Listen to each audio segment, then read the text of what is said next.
Hostile territory. Hi everyone and welcome to another video from Hostile Territory. In this video we'll be talking about something that is very common in a toxic or hostile workplace, and those are conflicts. Now, if you're working in a place like that, conflicts are imminent. You should be clear with this. Sooner or later, you're going to get in a situation where you're going to be, where your back is going to be against the wall and you're going to have to react to a conflict. Now, this video will give you some recommendations from my personal experience on how to avoid that and get the upper hand. Although it may not seem that you're getting the upper hand, especially if you have a big ego, but at the end of the day, trust me, it will be better for you. The first tip would be to make some sort of distance when the conflict starts. This is hard to do, let me be clear on that. To master this discipline, I don't know how to call it any other way, it takes time and it takes patience, some sort of wisdom even. And this may sound something like from a movie, when someone approaches you and you have to sense when that conflict's gonna start, try to freeze, okay? Or someone has already told you that sentence that starts the conflict. Try to freeze. Don't react, don't say anything, don't do anything. Of course, this all happens in a split second. You're not gonna freeze like, you got a stroke, God forbid, or something. But just freeze and think about it. If you master this technique, it will give you an advantage of what's in fact going on, okay? This can be a conflict where it's business related, you've not done something good on work and your boss is here to tell you about it, but it can be that you've done everything right and the other person has something against you, which is very common in a toxic workplace. So when you master this technique, you'll get an advantage and you'll know how to react towards it.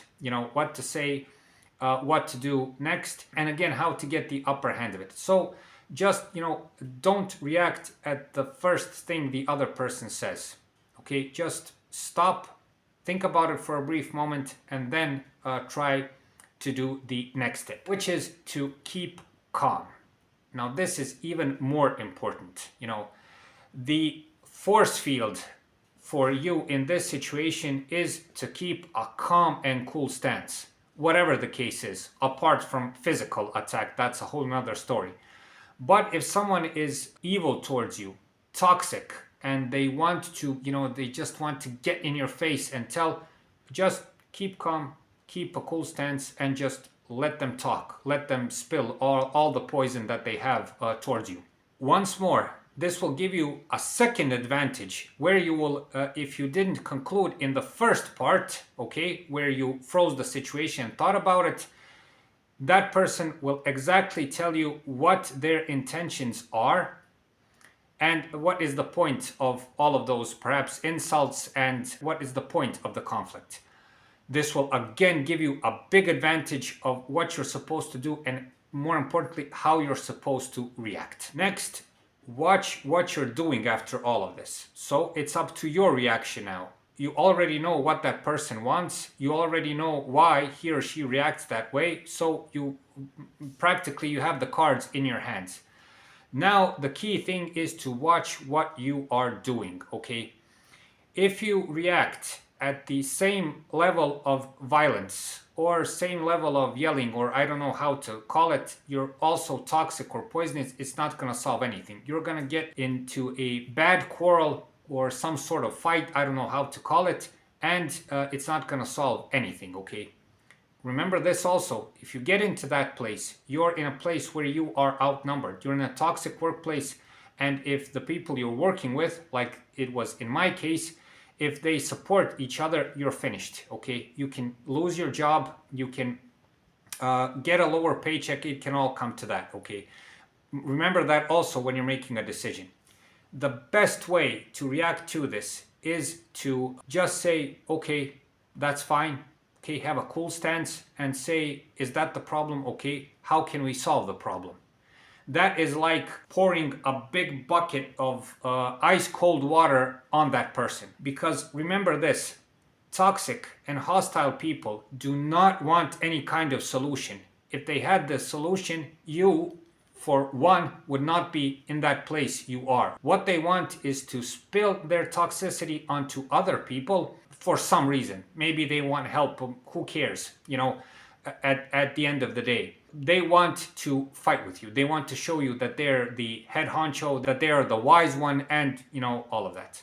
What you do when you say, okay, let's find a solution. What was the problem? You pour a bucket of ice cold water on all of that, and the conflict is finished. You have diffused it, okay? This is in like what I've seen in my personal experience, but also with seeing conflicts among other people. That is the almost in 95% of the conflicts, that is the solution. If that person continues to rumble about what's going on, then you again know that you have a bigger problem. The next tip I would like to share is to avoid any kind of escalation at all cost. And I mean at all cost, okay?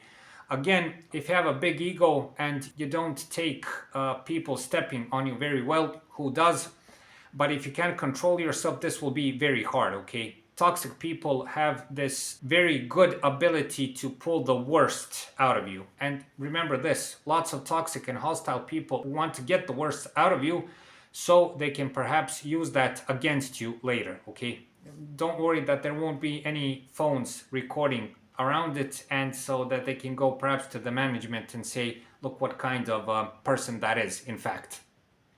And you can get laid off of work because of that. The best way to avoid escalation is to simply use the previous tips and think about yourself. For instance, the person, your boss or your co-worker is yelling in your face, it's getting bad and everything, just leave. Leave the room, leave the office, leave the building, for instance, for 10 or 15 minutes, and then come back. As you'll see, the situation will diffuse. The person might even apologize to you in some cases. People get carried away, and you'll solve the situation. Opposed to this, if you let it escalate too much, then all hell can break loose, okay? And you can even lose the job at the end. The last tip I would like to share with you is to record all of these conflicts if possible. Now, you don't have to be a super spy to do this. You don't have to record a video. Just, press the record button on the voice recorder, and at least you'll have some trace of what is going on.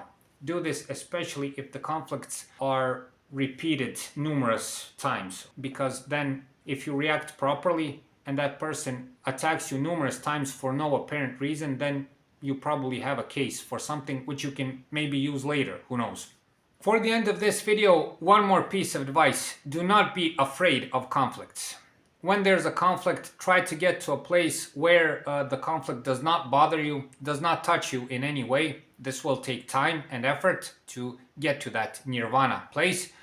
But when you do, you'll see that lots of those conflicts will seem funny. It will seem comic to you, and it will seem like, if nothing else, something that you must go through to get to that paycheck and until you get a better workplace. I'm saying this also because if you show that you're afraid, it will be the same as bullying in school.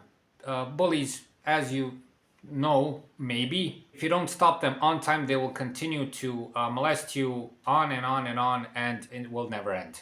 When the conflict starts, have a firm stance. Best have a stance where you don't care about what that person is saying, and give that person a clear message across the table that you're only listening to that person only because you have to, only because of the paycheck. Because toxic people want respect, and they want some of their complexes. I don't know if I'm saying this properly. They want some of their complexes to be fulfilled, okay? They want respect. They want you to say that they're better. Don't do that, and especially don't do that because you're afraid. This is not any kind of macho talk. This is not any kind of talk that, you should be a hero or something like that. This is just another way to relay a message that will help you get those people off your back. So that's it for this time. I hope these videos help. I hope these videos help you get through tough times, as I've already said. That is the point of this all. Please like and subscribe. It's a huge help for what we're doing, especially since we're a new channel. Thank you for watching. Thank you for your time, and I sincerely hope these videos help. Bye, and see you in the next video.